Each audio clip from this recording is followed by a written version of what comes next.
CTC वही है लेकिन सैलरी स्लिप आपकी बदल जाएगी। 10, 15, 20 या 25 लाख अगर आपका सीटीसी है तो ये वीडियो आपके लिए बेहद जरूरी है। न्यू वेज कोड लागू हुआ है और सबसे बड़ा असर पड़ेगा आपकी बेसिक सैलरी पर। आप सैलरी बढ़ने का सपना देख रहे थे लेकिन ये जो नए नियम आए हैं इन्होंने पूरा गेम बदल दिया है। अब ध्यान से समझिए। न्यू वेज कोड के अनुसार बेसिक सैलरी को टोटल सीटीसी का कम से कम 50% रखना जरूरी होगा। मैं फिर से रिपीट करता हूं। न्यू वेज कोड के हिसाब से बेसिक सैलरी को टोटल सीटीसी का कम से कम 50% रखना जरूरी होगा।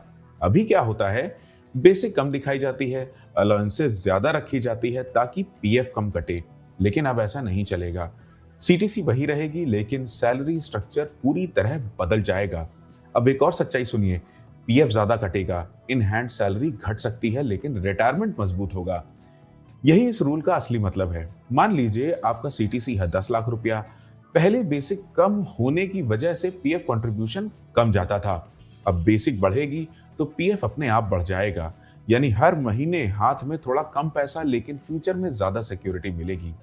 20 या 25 लाख सीटीसी वालों के साथ भी यही होगा।